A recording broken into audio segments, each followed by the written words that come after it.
Hello दोस्तों, मैं देवेंद्र कुमार आपका महावीर एजुकेशनल पार्ट चैनल पर स्वागत करता हूं। दोस्तों, आज का हमारा सीटेट दिसंबर 2024 का टॉपिक है हिंदी। आज हम हिंदी के कुछ एमसीक्यू हल करेंगे और हिंदी शिक्षण शास्त्र के बारे में डिटेल से भी जानेंगे। दोस्तों, बढ़ते हैं अपनी क्लास की तरफ। हमारा पहला क्वेश्चन है, पाठ में दिए गए चित्रों का क्या उद्देश्य होता है? चित्र अमूर्त संकल्पना को समझने में सहायता करते हैं। चित्रों से पाठ्य पुस्तक आकर्षक बनती हैं। चित्र पाठ की शोभा बढ़ाते हैं, या फिर पाठ्य पुस्तक में चित्र देने का प्रचलन है। तो दोस्तों, जो पाठ में चित्रों का मेन उद्देश्य होता है, महत्वपूर्ण उद्देश्य होता है चित्र देने का, वो होता है चित्र अमूर्त संकल्पना को समझने में सहायता करते हैं। यहाँ हमारा ऑप्शन नंबर 1 राइट आंसर होगा। भाषा के अभिव्यक्तात्मक कौशल हैं सुनना और पढ़ना, सुनना और बोलना, बोलना और लिखना, पढ़ना और लिखना। दोस्तों, भाषा के 4 कौशल होते हैं, ठीक है, जिसमें होते हैं श्रवण। श्रवण का मतलब है सुनना, ठीक है। दूसरा कौशल होता है लेखन।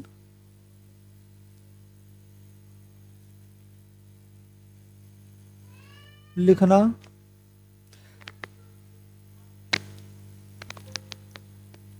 पठन। पढ़ना। और मौखिक। बोलना।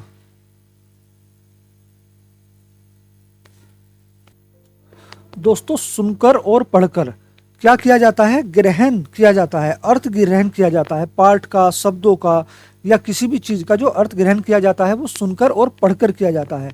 तो इसलिए सुनना और पढ़ना को ग्रहणात्मक कौशल बोलते हैं।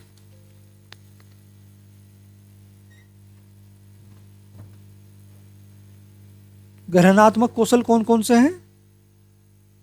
सुनना और पढ़ना। जबकि बोलना और लिखना, बोलना और लिखना जो होते हैं अभिव्यक्तात्मक कौशल होते हैं। अभिव्यक्तात्मक का मतलब है जिनके द्वारा हम अपने विचारों की अभिव्यक्ति करते हैं, अपने विचारों को दूसरों के सामने प्रकट करते हैं। वो कैसे करते हैं? बोलकर और लिखकर, ठीक है। यहाँ हमारा ऑप्शन नंबर 3 राइट आंसर होगा, बोलना और लिखना। प्राथमिक स्तर पर कौन सा भाषा शिक्षण का उद्देश्य नहीं है? उद्देश्य नहीं है। विभिन्न संदर्भों में भाषा का प्रभावी प्रयोग करना। दोस्तों, ये तो बिल्कुल होगा, सबसे महत्वपूर्ण ऑप्शन है ये, ठीक है। स्पष्टता और आत्मविश्वास के साथ अपनी बात कहना, यानी अपने शब्दों की, अपने विचारों की अभिव्यक्ति करना, बिल्कुल ये भी भाषा का जो मेन उद्देश्य होता है। वर्णमाला को क्रम से कंठस्थ करना, ध्वनि संकेत चिन्हों का संबंध बनाना, ये भी है। लेकिन दोस्तों, वर्णमाला को क्रम से कंठस्थ करना, याद करना, रट्टा मारना, ऐसा कोई सा भी ऑप्शन हो वो नेगेटिव होता है, ठीक है। और हमें यहाँ नेगेटिव ही ऑप्शन छांटना है, ठीक है। तो हमारा ऑप्शन नंबर 3 ही राइट आंसर होगा। प्राथमिक स्तर पर भाषा शिक्षण का उद्देश्य जो नहीं है वो है वर्णमाला को क्रम से कंठस्थ करना।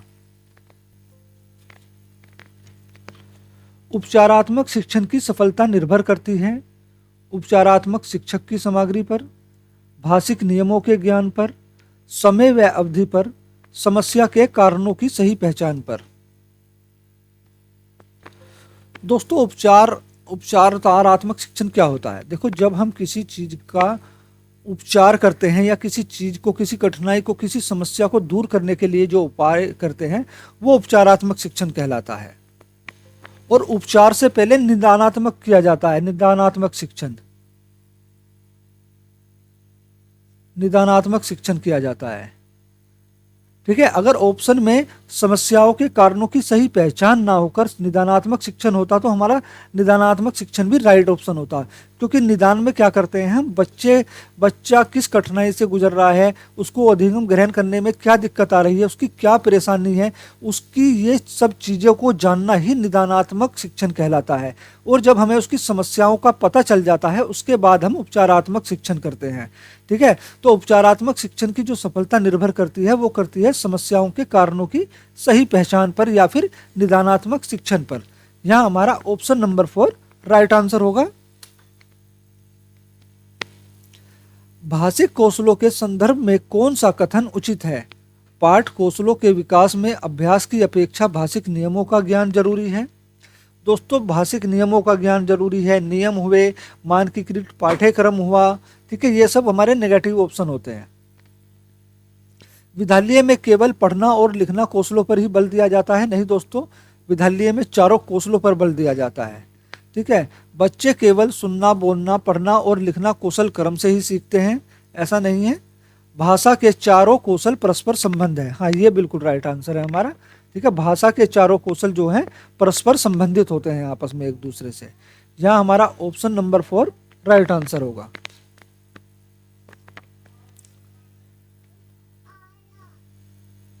मंदिरा पहली कक्षा में पढ़ाती है और वह मुझे आम बहुत अच्छा लगता है, मैं थक गई आदि वाक्यों का प्रयोग करती है। तो मंदिरा लिंग, वचन, क्रिया आदि की दृष्टि से सर्वनाम का प्रयोग करना जानती है, केवल सर्वनाम का ही प्रयोग जानती है, केवल लिंग की दृष्टि से ही सर्वनाम का समुचित प्रयोग करना जानती है, केवल मैं वाले वाक्य ही बोल सकती है। तो दोस्तों हमारा यहाँ ऑप्शन नंबर 1 जो होगा राइट आंसर होगा इसका, लिंग, वचन, क्रिया आदि की दृष्टि से सर्वनाम का प्रयोग करना जानती है। भाषा नियमों की जानकारी से ही निकलती है, भाषा विद्यालय में ही सीखी जाती है, एक नियमबद्ध व्यवस्था है, भाषा सदैव व्याकरण के नियमों का ही अनुगमन करती है। दोस्तों भाषा क्या चीज़ है, देखो भाषा है अपने विचारों को व्यक्त करने और दूसरों के विचारों को ग्रहण करने की नियमबद्ध व्यवस्था होती है भाषा, ठीक है। यहाँ हमारा ऑप्शन नंबर 3 राइट आंसर हो जाएगा। दोस्तों मैंने बताया ना, नियम हुए, सूत्र हुए, या कंठस्थ करना हुआ, रट्टा मारना हुआ, मानकीकृत पाठ्यक्रम हुआ, ये सब हमारे नेगेटिव वर्ड होते हैं, ठीक है। तो 2 ऑप्शन तो वैसे ही कट जाते हैं। और विद्यालय में भाषा क्या विद्यालय में ही सीखी जाती है, तो भाषा का ज्ञान बच्चा सबसे पहले अपने परिवार से लेता है, ठीक है, और फिर स्कूल से, समाज से लेता है। तो हमारे ये तीनों ऑप्शन कट जाएंगे यहाँ। भाषा की पाठ्य पुस्तक का निर्माण करते समय सबसे कम महत्वपूर्ण बिंदु है, दोस्तों सबसे कम, तो यहाँ हमको जो है नेगेटिव ऑप्शन चूज करना है। भाषा की विभिन्न छटाएं, अभ्यासों में वैविध्य, पाठों की संख्या, विषय वस्तु में वैविध्य।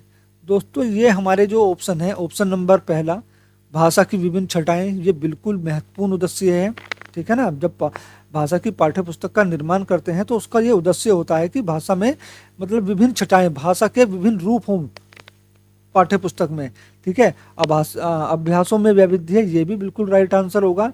विषय वस्तु में वैविध्य, ये भी राइट आंसर होगा। लेकिन दोस्तों जो पाठों की संख्या है वो सबसे कम उद्देश्य है, वो है ना, ठीक है। तो हर हमसे यहाँ सबसे कम महत्वपूर्ण बिंदु ही पूछा है। तो भाषा की पाठ्य पुस्तक का निर्माण करते समय जो सबसे कम महत्वपूर्ण बिंदु है वो है हमारा विकल्प नंबर 3 पाठों की संख्या। तो हमारा ऑप्शन नंबर 3 है राइट आंसर होगा। एक से अधिक भाषाओं का प्रयोग किसी भी एक भाषा में निपुणता में बाधक है, कक्षाई जटिलताओं को बढ़ाता है,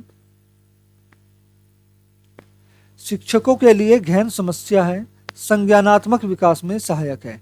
एक से अधिक भाषाओं का प्रयोग, अगर कोई बच्चा एक से अधिक भाषाओं का प्रयोग करता है तो क्या उसको किसी भी एक भाषा में सीखने में वो भाषा दूसरी भाषा उसको बाधा उत्पन्न करेगी? नहीं। कक्षाई जटिलताओं को बढ़ाती है? नहीं। शिक्षकों के लिए गहन समस्या है? नहीं दोस्तों।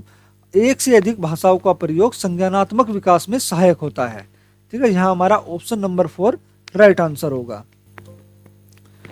हमारा अगला प्रश्न है, भाषा अर्जन और भाषा अधिगम के संदर्भ में कौन सा कथन सही नहीं है? दोस्तों कौन सा कथन सही नहीं है? हमको यहाँ नेगेटिव ऑप्शन चुनना है। तो सांस्कृतिक विभिन्नता भाषा अर्जन और भाषा अधिगम को प्रभावित करने वाला महत्वपूर्ण कारक है। भाषा अर्जन में विभिन्न संकल्पनाएं मातृभाषा में बनती हैं, बिल्कुल। भाषा अधिगम में कभी भी अनुवाद का सहारा नहीं लिया जाता। भाषा अर्जन सहज और स्वाभाविक होती है जबकि भाषा अधिगम प्रयासपूर्ण होता है। दोस्तों बिल्कुल हमारे ये तीनों ऑप्शन जो है बिल्कुल राइट ऑप्शन बन जाते हैं, ठीक है ना, ये वाले। लेकिन हमें जो नेगेटिव ऑप्शन चूज करना है तो हमारा ऑप्शन नंबर 3 यानी विकल्प नंबर 3 जो है वो राइट आंसर होगा। भाषा अधिगम में कभी भी अनुवाद का सहारा नहीं लिया जाता, ठीक है। भाषा अर्जन और भाषा अधिगम के संदर्भ में यही कथन जो है हमारा गलत है। भाषा सीखने सिखाने का उद्देश्य है अपनी बात की पुष्टि के लिए तर्क देना, विभिन्न स्थितियों में भाषा का प्रभावी प्रयोग करना, अपनी बात कहना सीखना, दूसरों की बात समझना सीखना। दोस्तों, जो सबसे मेन उद्देश्य होता है भाषा शिक्षण का, भाषा सीखने का जो मेन उद्देश्य होता है वो होता है हर स्थिति में, हर परिस्थिति में अपनी भाषा का प्रभावी प्रयोग करना। प्रभावी मतलब एक भाषा में प्रभाव होना चाहिए ताकि सामने वाला व्यक्ति हमारी बात सुनने के लिए मजबूर हो जाए और हमारी बातों को ध्यान से सुने। ठीक है, तो विभिन्न स्थितियों में भाषा का प्रभावी प्रयोग करना, यहाँ हमारा ऑप्शन नंबर 2 राइट आंसर हो जाएगा। एक भाषा शिक्षक के लिए सर्वाधिक महत्वपूर्ण है बच्चों को भाषा प्रयोग के अवसर उपलब्ध कराना, भाषा की त्रुटियों के प्रति कठोर रवैया अपनाना, भाषा की पाठ्य पुस्तक या फिर भाषा का आकलन। दोस्तों, जो एक भाषा शिक्षक के लिए जो सबसे महत्वपूर्ण ऑप्शन है वो है बच्चों को भाषा प्रयोग के अधिक से अधिक अवसर उपलब्ध कराना। यहाँ हमारा ऑप्शन नंबर 1 राइट आंसर होगा। भाषा का प्रयोग जीवन के विभिन्न संदर्भ में होता है, केवल परीक्षा में होता है, केवल पाठ्य पुस्तक में होता है, केवल मुद्रित सामग्री में होता है। तो दोस्तों, भाषा का प्रयोग, ठीक है, यहाँ बात हो रही है भाषा के प्रयोग की। तो मैंने अभी बताया जैसे पिछले क्वेश्चन में भाषा का जो हमारा उद्देश्य होता है भाषा का, वो होता है हम अपनी भाषा को हर स्थिति में, परिस्थिति में जो है एक अच्छी तरह से उसका प्रभावी ढंग से प्रयोग कर सके। तो आप समझ गए होंगे भाषा का प्रयोग जीवन के विभिन्न संदर्भ में होता है, यानी हर परिस्थिति में, हर स्थिति में हमें भाषा का प्रभावी प्रयोग करना आना चाहिए। यहाँ हमारा ऑप्शन नंबर 1 राइट आंसर होगा। भाषा स्वयं में एक जटिल चुनौती है, एक विषय मात्र है, संप्रेषण का एक मात्र साधन है, एक नियमबद्ध व्यवस्था है। दोस्तों, भाषा मैंने अभी बताया ना, भाषा क्या है? भाषा होती है ताकि हम अपने विचारों की अभिव्यक्ति कर सकें और सामने वाले के विचारों को सुन सकें, समझ सकें, उसकी एक नियमबद्ध व्यवस्था है। तो यहाँ हमारा ऑप्शन नंबर 4 राइट आंसर हो जाएगा। दोस्तों, एक शिक्षक अपने भाषा शिक्षण को कैसे बेहतर कर सकता है? ठीक है ना, किस तरह से बेहतर कर सकता है? देखो, पहले तो उसको रुचि, बच्चे की रुचि वो का पता करके कि बच्चा किस चीज़ में रुचि ले रहा है, बच्चे का किस चीज़ में जो है ध्यान है, किस चीज़ में आनंद लेता है बच्चा। ठीक है, उसके बाद निदानात्मक, अगर कोई बच्चे को भाषा में कमी आ रही है, कठिनाई महसूस कर रहा है, कोई समस्या पैदा हो रही है, तो पहले निदान के द्वारा उस समस्या का कारण जानेंगे और उसके बाद उपचारात्मक, फिर उसके लिए उपचारात्मक कदम उठाएंगे जो भी समस्या होगी उसको ठीक करने के लिए।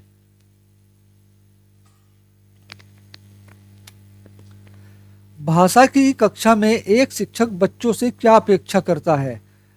बच्चे अपनी मातृभाषा का बिल्कुल भी प्रयोग ना करें, बच्चे सवालों के बंधे बंधाए जवाब ना दें, बच्चे सवालों के बंधे बंधाए जवाब दें, संस्कृत निष्ठ भाषा में ही जवाब दें। दोस्तों, अब देखो यहाँ कितना मज़ेदार क्वेश्चन है ये। ठीक है, भाषा की कक्षा में एक शिक्षक बच्चों से क्या अपेक्षा कर सकता है? संस्कृत निष्ठ मतलब संस्कृत की भाषा में ही जवाब दे। ये कोई जबरदस्ती थोड़ी है, हर बच्चे को थोड़ी संस्कृत आती है ना, ये ऑप्शन कट जाएगा। बच्चे सवालों के बंधे बनाए यानी रटे रटाए, एक निश्चित, ठीक है ना, जो एक तय कर दिया गया है केवल वही उत्तर दें। दोस्तों, नहीं, बिल्कुल गलत। अपनी मातृभाषा का बिल्कुल भी प्रयोग ना कर सके। दोस्तों, प्राथमिक शिक्षा जो बच्चे को दी जानी चाहिए वो एनसीएफ 2005 ने भी कहा है, बच्चे को प्राथमिक शिक्षा जो है उसकी मातृभाषा में देनी चाहिए। ठीक है, तो यहाँ हमारा ये भी ऑप्शन कट जाएगा। लेकिन बच्चे सवालों के बंधे बंधाए जवाब ना दें। ठीक है ना, वे अपने आप तर्क कर कर, चिंतन कर कर किसी भी समस्या का समाधान करें, किसी भी प्रश्न का उत्तर दें। तो यहाँ हमारा ऑप्शन नंबर 2 राइट आंसर होगा। बच्चों की मौखिक भाषा का सतत आकलन करने के लिए सबसे बेहतर तरीका है शब्द पढ़वाना, प्रश्नों के उत्तर पूछना, विभिन्न संदर्भों में बातचीत करना, सुने हुए को दोहराने के लिए कहना। दोस्तों, आकलन का मतलब क्या होता है? आकलन का मतलब होता है किसी के बारे में जानकारी इकट्ठा करना।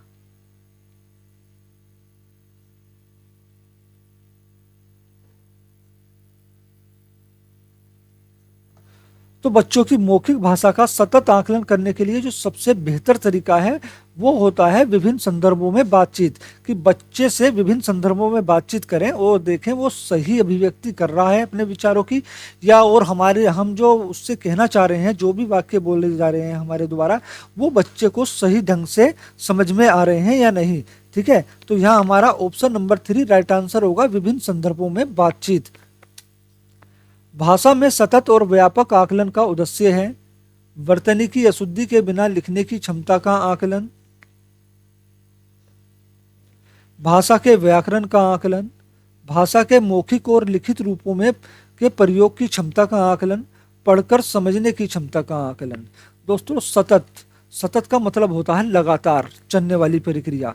ठीक है, लगातार चलने वाली प्रक्रिया को सतत आकलन या सतत मूल्यांकन कहते हैं। जैसे किसी बच्चे का 10 दिन में टेस्ट ले लिया, 5 दिन में ले लिया, 15 दिन में ले लिया, ये पूरे साल चलती रहती है। ठीक है ना, और बार बार होती है, तो ये एक निरंतर प्रक्रिया होती है सतत। जबकि व्यापक मूल्यांकन साल के अंत में लिया जाता है, 1 या 2 बार लिया जाता है। ठीक है, इसमें जो है बच्चे के सभी पक्षों का मूल्यांकन और या आकलन किया जाता है। तो भाषा में सतत और व्यापक आकलन का जो मेन उद्देश्य होता है दोस्तों, वो होता है भाषा के मौखिक और लिखित रूपों के प्रयोग की क्षमता। कि बच्चा भाषा को किस तरह से प्रयोग कर रहा है, ठीक है ना, उसके प्रयोग को सबसे ज्यादा मान्यता देनी है। तो भाषा के मौखिक और लिखित रूपों के प्रयोग की क्षमता का आकलन करना। तो ऑप्शन नंबर 3 हमारा यहाँ राइट आंसर होगा।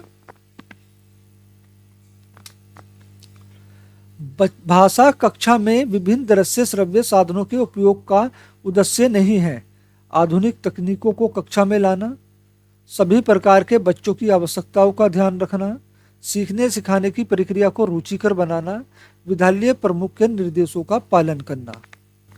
दोस्तों दृश्य श्रव्य, दृश्य का मतलब होता है देखना, श्रव्य का मतलब होता है सुनना। ठीक है, अगर कोई शिक्षक भाषा की कक्षा में दृश्य यानी देखने वाली कुछ विषय वस्तु से बच्चों को पढ़ाता है या सुनने वाली विषय वस्तु से बच्चों को पढ़ाता है, तो इसके उपयोग का जो मेन उद्देश्य है वो क्या नहीं होगा, बाकी 3 उद्देश्य हैं। तो आधुनिक तकनीक को कक्षा में लाना ये भी मेन उद्देश्य है, सभी प्रकार के बच्चों की आवश्यकताओं का ध्यान रखना ये भी उद्देश्य है। ठीक है, क्योंकि जो बच्चा सुन नहीं सकता है उसके लिए श्रव्य साधन बहुत ज़्यादा महत्वपूर्ण होते हैं, और जो बच्चे को देखने में कठिनाई है उसके लिए दृश्य जो साधन होते हैं वे महत्वपूर्ण होते हैं।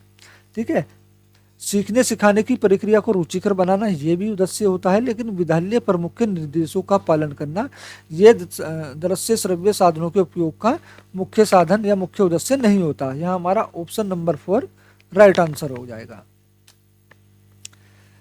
पाठ्य पुस्तक की भाषा बच्चों की घर व समुदाय की भाषा से मिलती जुलती होनी चाहिए, बिल्कुल होनी चाहिए। तत्सम प्रधान होनी चाहिए, तद्भव प्रधान होनी चाहिए, अधिकाधिक कठिन शब्दों से युक्त होनी चाहिए। दोस्तों अधिकाधिक कठिन शब्द हुए, वैज्ञानिक शब्दावली हुई, या फिर वैज्ञानिक शब्दावली हुई, कठिन शब्दावली हुई, कंठस्थ करना हुआ, ये सब हमारे नेगेटिव वर्ड होते हैं। ठीक है ना, तत्भव प्रधान होनी चाहिए नहीं, तत्सम प्रधान होनी चाहिए नहीं। ठीक है ना, तो बच्चों की घर और समुदाय की भाषा से मिलती जुलती होनी चाहिए जो पाठ्य पुस्तक की भाषा है। यहाँ हमारा ऑप्शन नंबर 1 राइट आंसर हो जाएगा। दोस्तों ध्यान रखना, हमें जब भी किसी भी ऑप्शन को चुनना है तो हमें एक ऐसा ऑप्शन चुनना है जो बच्चों के पक्ष में हो, बच्चों के खिलाफ ना हो, बच्चों का भला कर रहा हो वो ऑप्शन। ठीक है, तो बच्चों की घर और समुदाय की भाषा से मिलती जुलती किताबें होंगी तो बच्चा उसको आसानी से समझ लेगा।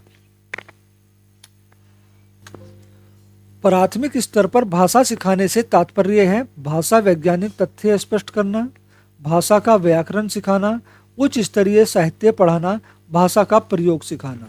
दोस्तों हर क्वेश्चन में देखो यही चीज आ रहा है, भाषा का प्रयोग सिखाना, मतलब किसी ना किसी रूप में वाक्य चेंज कर दिया है, शब्दों को बदल दिया है, लेकिन इसका अर्थ वही निकल कर आता है। ठीक है, सबसे ज्यादा अर्थ यही निकल के आता है कि भाषा का विविध रूपों में विविध तरीके से एक प्रभावी प्रयोग करना ही भाषा शिक्षण का उद्देश्य होता है। तो प्राथमिक स्तर पर भाषा सीखने सिखाने से तात्पर्य होता है भाषा का प्रयोग करना सिखाना, बच्चे को प्रभावी प्रयोग करना सिखाना। तो यहाँ हमारा ऑप्शन नंबर 4 राइट आंसर हो जाएगा। दोस्तों वीडियो अच्छी लगी हो तो प्लीज़ वीडियो को लाइक करें, शेयर करें और जो लोग नए हैं चैनल पर वो प्लीज़ चैनल को सब्सक्राइब करके बेल आइकन प्रेस कर लें, क्योंकि हमारे महावीर एजुकेशनल पार्क चैनल पर आपको सीटेट की प्रैक्टिस या फिर किसी भी कंपटीशन की प्रैक्टिस कराई जाती है। अगर आप कहीं और से भी कोचिंग ले रहे हो और एक अच्छी प्रैक्टिस उसके लिए करना चाहते हो, जैसे जीके, जीएस, जीके, सीटेट, इन सब की प्रैक्टिस करना चाहते हो, तो आप हमारे महावीर एजुकेशनल पार्क चैनल को जरूर सब्सक्राइब करें। दोस्तों, हमारा अगला सवाल है, कहानी, कविता, गीतों और नाटकों के माध्यम से बच्चे केवल मूल्यों को अर्जन करते हैं, केवल अपनी तर्क शक्ति का विकास करते हैं, अपनी सांस्कृतिक धरोहर से जुड़ते हैं, केवल मनोरंजन प्राप्त करते हैं। दोस्तों देखो, अपनी तर्क शक्ति का विकास करते हैं, ठीक है ना, ये इसमें कोई दो राय नहीं है। बच्चों की जो कल्पना शक्ति है ना, और अमूर्त चिंतन है, वो कहानी और कविता के माध्यम से उनमें वृद्धि होती है। लेकिन ये कह रहा है केवल अपनी तर्क शक्ति का विकास, तर्क नहीं कल्पना शक्ति का भी विकास होता है। तो यहाँ हमारा ऑप्शन नंबर 3 राइट होगा इसका, है ना, अपनी सांस्कृतिक धरोहर से जुड़े रहते हैं, ऑप्शन नंबर 3। प्राथमिक स्तर पर बच्चों को भाषा सिखाने का सर्वोपरि उद्देश्य है मुहावरे, लोकोक्तियों का ज्ञान प्राप्त कराना, कहानी कविताओं को दोहराने की कुशलता का विकास करना, तेज प्रवाह के साथ पढ़ने की योग्यता विकसित करना, अपनी बात को दूसरों के समक्ष अभिव्यक्त करने की कुशलता का विकास करना। तो दोस्तों देखो, यहाँ भी वही बात आ गई, ठीक है ना। हमें जो भाषा सीखने और सिखाने का जो मेन उद्देश्य होता है वो होता है कि बच्चा अपनी बात को दूसरों के समक्ष अभिव्यक्त करने की कुशलता का विकास करना, ताकि बच्चे जो हैं अपनी बात दूसरों के सामने सही तरीके से रख सकें, एक प्रभावी ढंग से रख सकें, अपने विचारों की एक सहज अभिव्यक्ति कर सकें, ठीक है। तो यहाँ हमारा ऑप्शन नंबर 4 राइट आंसर होगा, अपनी बात को दूसरों के समक्ष अभिव्यक्त करने की कुशलता का विकास करना। लिखना एक बेहद जटिल प्रक्रिया है, एक अनिवार्य कुशलता है जिसे जल्दी प्राप्त किया जाना है, एक तरह की बातचीत है, एक अत्यंत यांत्रिक प्रक्रिया है। दोस्तों देखो, हम अपनी बातों को सामने वाले व्यक्ति तक किस तरह पहुंचाते हैं। तो हम अब जो अपनी बातों को सामने वाले व्यक्ति तक पहुंचाते हैं वो मौखिक रूप से पहुंचाते हैं, है ना, या हम अपने विचारों की जो अभिव्यक्ति करते हैं वो मौखिक रूप से करते हैं या फिर लिख कर करते हैं, ठीक है ना, लिख कर करते हैं। और इन दोनों को क्या बोलते हैं, इन दोनों को बोलते हैं अभिव्यक्तात्मक कौशल, अभिव्यक्तात्मक कौशल। तो लिखना भी क्या है, लिखना एक तरह की बातचीत होती है, क्योंकि हम अपनी बात को मौखिक रूप से या बोलकर या लिखकर व्यक्त करते हैं। तो यह हमारा ऑप्शन नंबर सॉरी एक तरह 3 राइट आंसर होगा, लिखना एक तरह की बातचीत है। कक्षा 1 के बच्चे अपने रिक्त स्थान एवं रिक्त स्थान से प्राप्त बोलचाल की भाषा के अनुभवों को लेकर ही विद्यालय आते हैं। घर परिवार पड़ोसी, घर परिवार परिवेश, घर परिवार दोस्त, घर परिवार टीवी।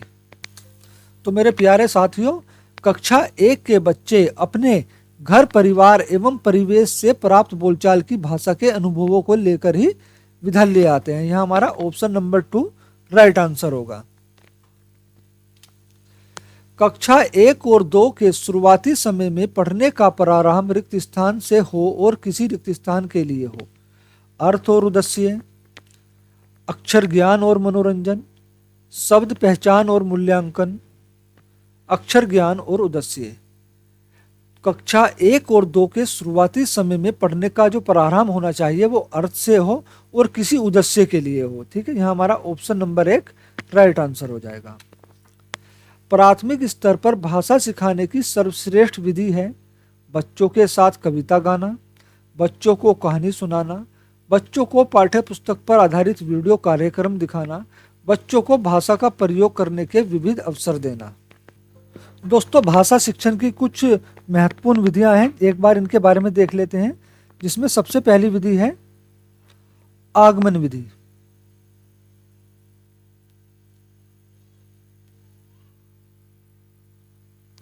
इस विधि में क्या होता है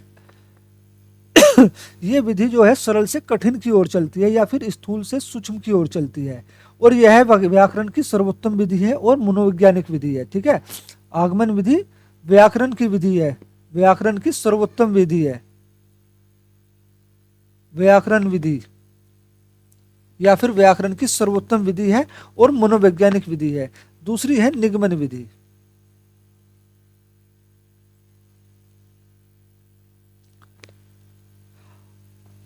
आगमन विधि जो है निगमन विधि की पूरक है, ये एक दूसरे की पूरक है और एक दूसरे की सहायक भी है। ठीक है, अगली है हमारी भाषा संसर्ग विधि।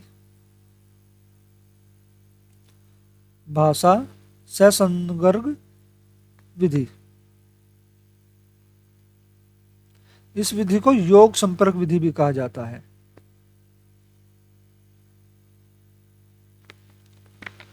इस विधि में गुरु के समीप यानी टीचर के समीप रहकर गुरु का या टीचर का अनुकरण करते हैं। ठीक है, यह व्याकरण की व्यवहारिक विधि है। एक है दोस्तों परंपरागत विधि।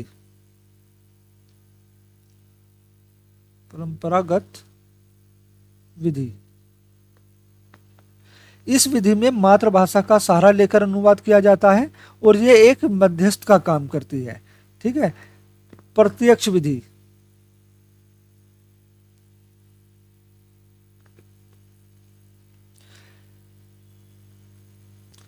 इस विधि में क्या करते हैं दोस्तों, इस विधि में सीधे ही अनुवाद कर देते हैं, मातृभाषा का प्रयोग नहीं करते हैं।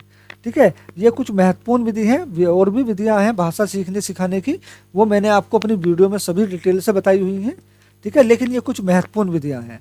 तो दोस्तों प्राथमिक स्तर पर भाषा सिखाने की सर्वश्रेष्ठ विधि जो होती है वो होती है बच्चे को भाषा के प्रयोग करने के विविध अवसर देना या अधिक से अधिक अवसर देना। यहाँ हमारा ऑप्शन नंबर 4 राइट आंसर होगा। बच्चे प्रारंभ से ही एक भाषिक होते हैं, द्विभाषिक होते हैं, बहुभाषिक होते हैं या फिर भाषा में कमजोर होते हैं। तो मेरे प्यारे साथियों, बच्चे शुरू से ही या प्रारंभ से ही बहुभाषिक होते हैं। यहाँ हमारा ऑप्शन नंबर 3 राइट आंसर हो जाएगा।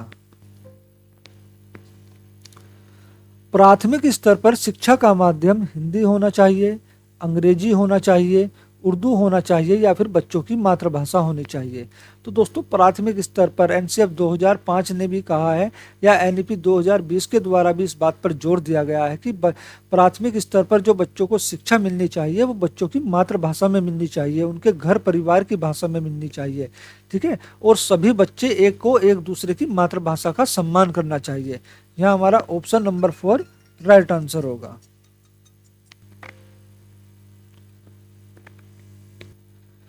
भाषा सीखने सिखाने के संबंध में निम्नलिखित में से कौन सा कथन सही है?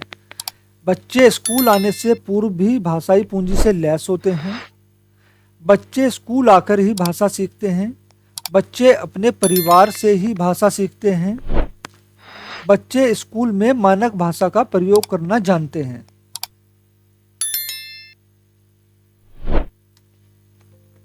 दोस्तों बच्चे स्कूल में आकर भाषा सीखते हैं ये गलत हो जाएगा, बच्चे अपने परिवार से ही भाषा सीखते हैं ये भी गलत हो जाएगा, और बच्चे स्कूल में मानक भाषा का ही प्रयोग करते हैं ये भी गलत हो जाएगा।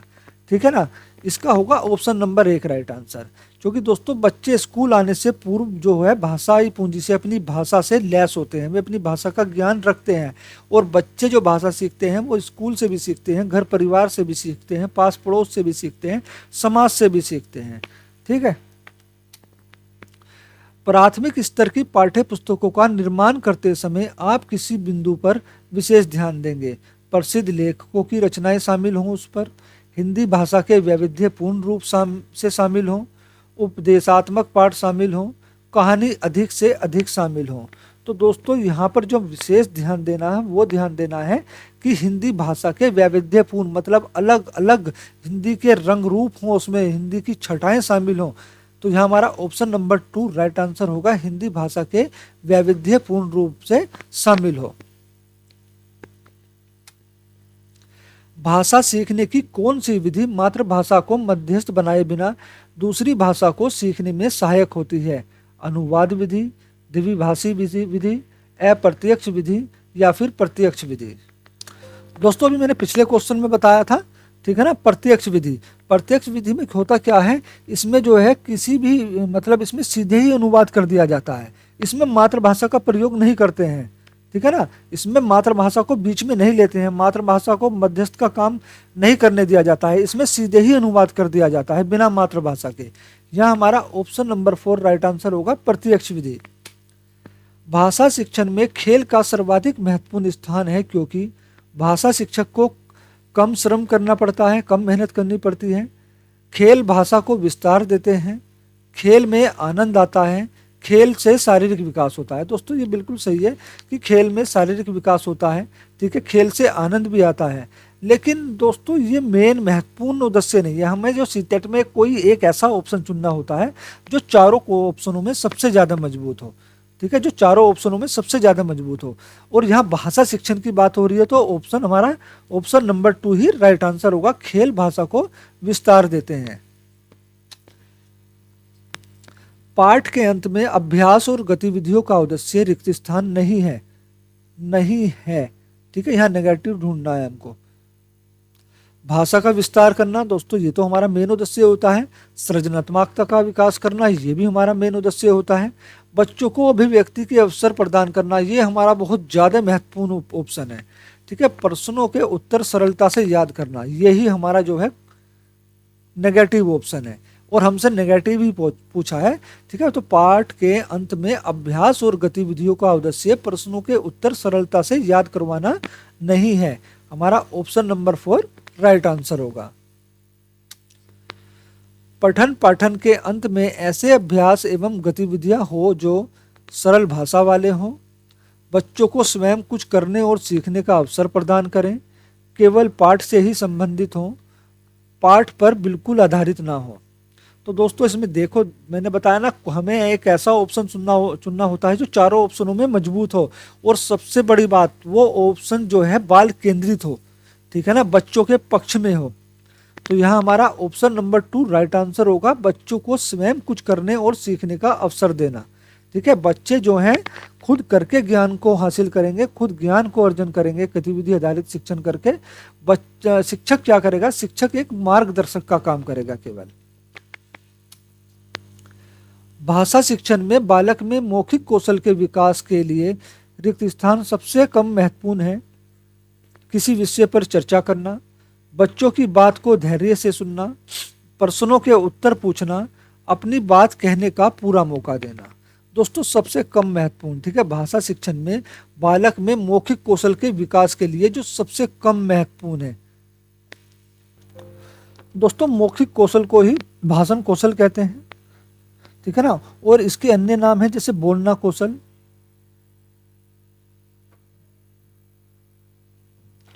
बोलना कौशल, प्रकटन, ठीक है ना, प्रकटन कौशल,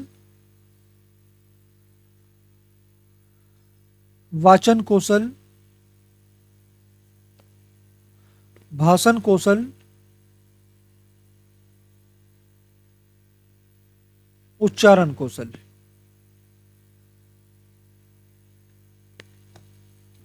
और दोस्तों मौखिक कौशल के या मौखिक अभिव्यक्ति के 2 प्रकार होते हैं। वो है सबसे पहला परस्पर मौखिक अभिव्यक्ति,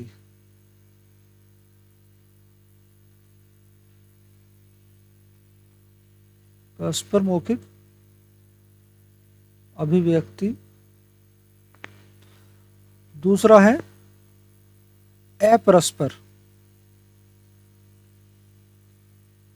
अपरस्पर मौखिक अभिव्यक्ति।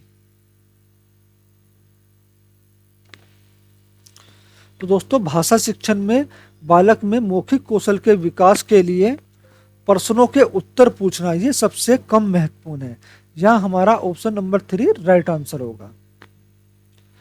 किसी भी भाषा पर अधिकार प्राप्त करने के लिए सबसे महत्वपूर्ण है, सबसे ज़्यादा महत्वपूर्ण है शब्दों के अर्थ को जानना, उस भाषा की वाक्य संरचना जानना, उस भाषा का अधिकाधिक प्रयोग करना, उस भाषा का व्याकरण जानना।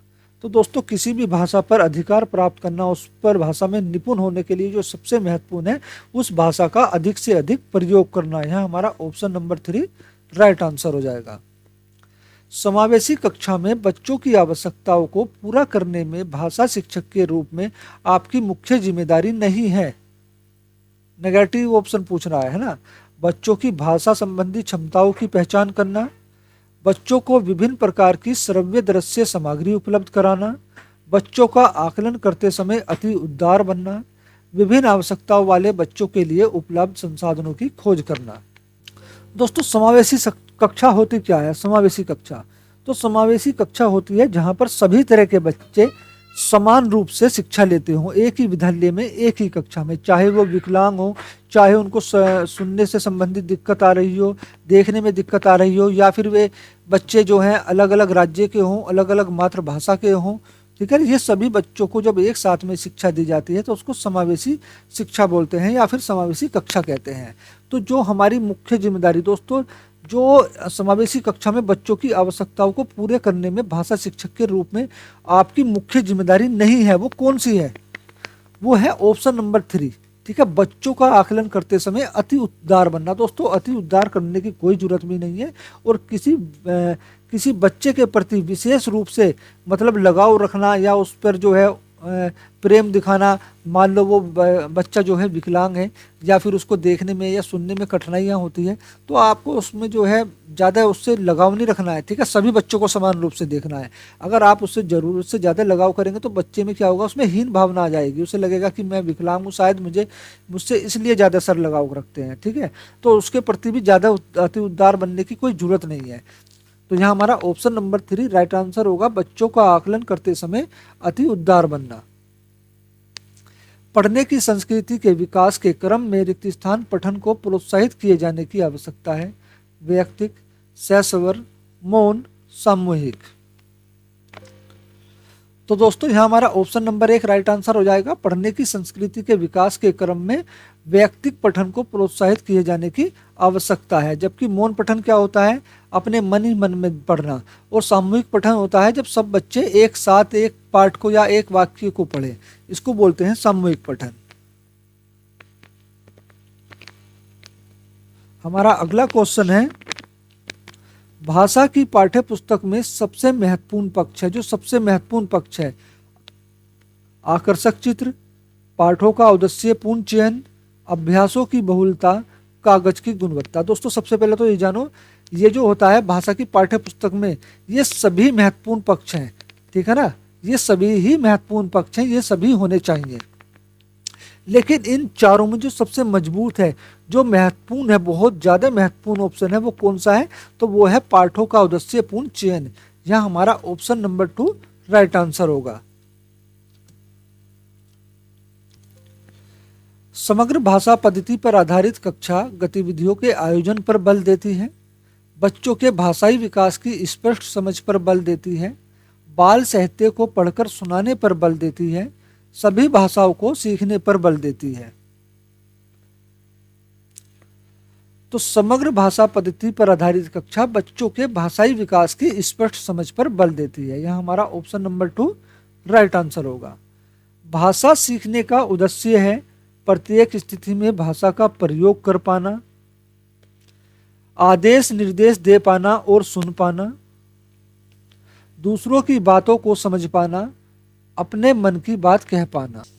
तो भाषा सीखने का जो सबसे महत्वपूर्ण उद्देश्य होता है दोस्तों, वो होता है प्रत्येक स्थिति में भाषा का प्रयोग कर पाना या फिर प्रभावी प्रयोग कर पाना। ऑप्शन नंबर 1 हमारा यहाँ राइट आंसर होगा। बच्चों के भाषाई विकास में समाज की महत्वपूर्ण भूमिका होती है, यह विचार किसका है?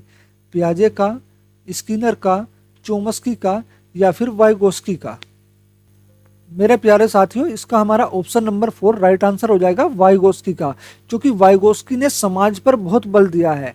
ठीक है, वाइगोस्की के अनुसार बच्चों में सबसे ज़्यादा भाषा का विकास सामाजिक अंत्यक्रिया के द्वारा होता है। मतलब अंत्यक्रिया का मतलब होता है एक दूसरे के साथ चर्चा कर कर, विचार विमर्श कर कर बच्चों में भाषा का विकास सबसे ज़्यादा होता है। तो यह हमारा ऑप्शन नंबर 4 राइट आंसर हो जाएगा। दोस्तों वाइगोस्की के और भी विचार हैं भाषा के बारे में, भाषा और विचार दोनों के बारे में। जैसे वाइगोस्की का मानना है कि भाषा पहले है, विचार बाद में है।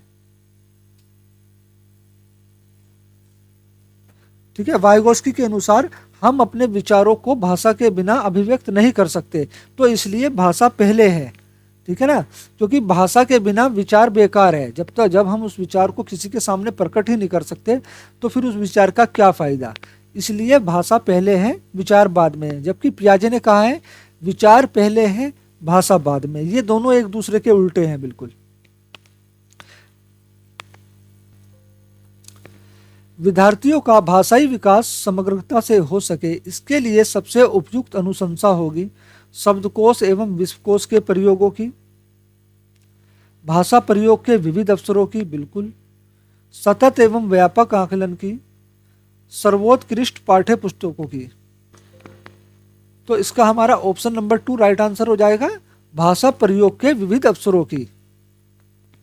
लिखित भाषा का प्रयोग केवल प्रतिवेदन लेखन के लिए किया जाता है, कार्यालयी कार्यों के लिए किया जाता है, अपनी अभिव्यक्ति के लिए किया जाता है, केवल साहित्य सर्जन के लिए किया जाता है। तो दोस्तों लिखित भाषा का प्रयोग अपनी अभिव्यक्ति के लिए किया जाता है। ठीक है, यहाँ हमारा ऑप्शन नंबर 3 राइट आंसर हो जाएगा, अपनी अभिव्यक्ति का। मैंने कहा ना अभी 2 कौशल जो होते हैं जो अभिव्यक्तात्मक कहलाते हैं। कौन कौन से अभिव्यक्तात्मक कौशल कौन कौन से बताए थे? क्योंकि हम लिखकर और बोलकर ही अपने विचारों की अभिव्यक्ति करते हैं, इसलिए लिखना और बोलना अभिव्यक्तात्मक कौशल होता है। भाषा की कक्षा में भाषाई खेलों का आयोजन मुख्यतः भाषा सीखने की प्रक्रिया में स्वाभाविकता लाता है, आकलन का काम करता है, रोचकता और जोश लाता है, अध्यापक के काम को सरल बनाता है। भाषा की कक्षा में भाषाई खेलों का आयोजन मुख्यतः कक्षा में रोचकता और जोश लाता है। यहाँ हमारा ऑप्शन नंबर 3 राइट आंसर होगा। पूरी पाठ्यचर्या में रिक्त स्थान में भाषा की भूमिका को अनदेखा नहीं किया जा सकता।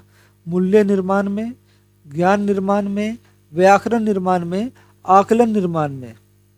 तो दोस्तों पूरी पाठ्यचर्या में मूल्य निर्माण में भाषा की भूमिका को अनदेखा नहीं किया जा सकता। ऑप्शन नंबर 1 राइट आंसर होगा। प्राथमिक कक्षाओं के भाषा शिक्षक होने के नाते आपकी सर्वाधिक महत्वपूर्ण भूमिका है बच्चों के भाषाई क्षमता के विकास के लिए तरह तरह के अवसर जुटाना, बिल्कुल बच्चों को वाद विवाद के लिए तैयार करना, विद्यार्थियों को सर्वाधिक अंक प्राप्त करने के लिए तैयार करना, कक्षा में पाठ्य पुस्तकों का अच्छी तरह से निर्वाह करना। तो दोस्तों हमारा यहाँ ऑप्शन नंबर 1 राइट आंसर हो जाएगा, बच्चों की भाषाई क्षमता के विकास के लिए तरह तरह के अवसर जुटाना। तो दोस्तों और भी भाषा शिक्षण की जो है और भी भूमिका होती है, ठीक है ना। तो वो कौन कौन सी है? जैसे बालक को अधिक से अधिक अवसर दे भाषा कौशल में, भाषा शिक्षण अध्ययनशील हो, बच्चे की मातृभाषा का ज्ञान शिक्षक को होना जरूरी है, भाषा शिक्षक को बालक के व्यवहारिक भाषा परिवेश का ज्ञान होना चाहिए, भाषा शिक्षक के अंदर भाषागत परिवेश निर्मित करने की क्षमता होनी चाहिए, मतलब कहाँ जोर देके बोलना है, कहाँ आहिस्ता बोलना है, कहाँ लय के साथ बोलना है। भाषा शिक्षक कक्षा में एक ऐसा माहौल बनाए कि बालक को भाषाई वातावरण मिल सके, ठीक है ना, जिससे बच्चे को भाषा के बोलने के अवसर ज्यादा से ज्यादा मिल सके। तो ये सब क्या है? ये सब भाषा शिक्षक की भूमिका होती है कक्षा में। दूसरी कक्षा में पढ़ने वाला रोहित हिंदी की कक्षा में अपनी मातृभाषा में बात करता है, आप क्या करेंगे? उसकी भाषा को समझने की कोशिश करेंगे, बाकी बच्चों से उसकी भाषा सीखने के लिए कहेंगे, उसे डांटेंगे कि वह कक्षा में मातृभाषा का प्रयोग ना करे, उसे बिल्कुल अनदेखा करके पढ़ाते रहेंगे। दोस्तों देखो, जब कोई बच्चा किसी दूसरे राज्य से किसी और राज्य में जाता है पढ़ने के लिए, तो वो वहां पर अपनी मातृभाषा बोलता है, ठीक है ना। तो यहाँ पर एक शिक्षक का दायित्व बनता है कि उसकी मातृभाषा का सम्मान करे, ठीक है, उसको उसकी मातृभाषा में बोलने का अवसर दे। तो यहाँ हमारा ऑप्शन नंबर 1 राइट आंसर हो जाएगा, उसकी भाषा को समझने की कोशिश करे, उसको भाषा बोलने दे, उसको अपनी मातृभाषा बोलने से ना रोके, ठीक है। बाकी के 3 ऑप्शन हमारे तीनों कट जाएंगे। पढ़ना सिखाने के लिए कौन सा उपकौशल अनिवार्य नहीं है? भावात्मक संबंध, वर्णमाला याद करने का कौशल, अनुमान लगाने का कौशल, या फिर भाषा की संरचना की समझ। तो दोस्तों द्विभाषिक बच्चे संज्ञानात्मक विकास, सामाजिक सहिष्णुता और विस्तृत चिंतन में अपेक्षाकृत बेहतर होते हैं। यह हमारा ऑप्शन नंबर 2 राइट आंसर होगा, संज्ञानात्मक और विस्तृत। तो दोस्तों हमारी ये 50 MCQ की सीरीज यहीं पर समाप्त होती है। वीडियो अच्छी लगी हो तो प्लीज़ वीडियो को लाइक करें, दोस्तों के साथ शेयर करें, और जो लोग नए हैं हमारे चैनल पर वो प्लीज़ चैनल को सब्सक्राइब करके बेल आइकन प्रेस कर लें, ताकि हमारी आने वाली सभी वीडियो के नोटिफिकेशन आप तक पहुंचते रहे। दोस्तों वीडियो देखने के लिए धन्यवाद।